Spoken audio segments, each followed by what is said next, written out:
যারা প্রবাসীদের কষ্ট বোঝেন, আজকে প্রবাসীরা ভাইরা আমাদেরকে ফোন দিয়ে বলেছেন, ভাই আমাদের জন্য একটু দোয়া কইরো। এই বাদশা বাড়ি জাগার মতো এমন জায়গা যেখানে 50 বছর ওয়াজ মাহফিল হওয়ার আশা করা যায় না। অন্তত বাড়ি মতন এর ভিতরে মাহফিল 10-15 বছর হয় নাই, 20 বছরের মধ্যেও মাহফিল হয় নাই। আজকে 25 বছর পর এত সুন্দর একটা মজমা করে দিলেন কারা? এত সুন্দর মজমাটা তো হয়েছে সেই প্রবাসীদের কষ্টের টাকার ফল।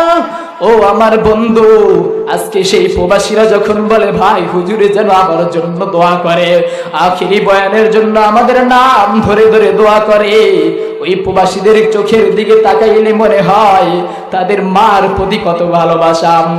গত বছরের এক যুবকের ঘটনা বলি। এক যুবক বলতেছে, হুজুর গত বছর আপনি আমাদের এখানে বয়ান করতে এসেছিলেন, আপনি আমাদের মা সম্পর্কে বয়ান করছেন। আমি 10 বছর টানা প্রবাসীদের জীবনে ছিলাম, প্রবাসে কাটিয়েছি। প্রবাসে যাওয়ার পর আমার মাকে বাংলাদেশে থাকা অবস্থায় মায়ের সাথে খারাপ ব্যবহার করেছি, কিন্তু যখন প্রবাসে চলে যাই মায়ের সাথে বছরও কথা বলতাম না।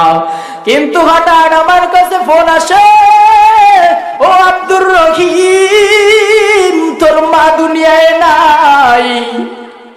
এরে নবীর উম্মতের দল, আজকে প্রবাসের সন্তানরা তো নিজের মায়ের লাশটা তো দেখার সৌভাগ্য হয় না।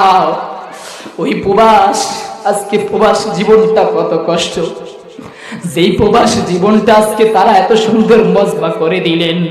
হইতে পারে প্রবাসীদের ভাইয়ের এই টাকার উসিলায় আজকে তাদের এই সুন্দর আয়োজনের উসিলায় তাদের জীবনের গুনাহগুলো মাফ হয়ে যাবে। এরে নবীর উম্মতের দল, সন্তানকে প্রবাসে পাঠাও ভালো কথা, কিন্তু সন্তানের সাথে যোগাযোগ রাখো। কিন্তু মাস হায়াতের গ্যারান্টি নাই, কিন্তু এই কথা আমরা সবাই বলি, কিন্তু একবার চিন্তা করি না।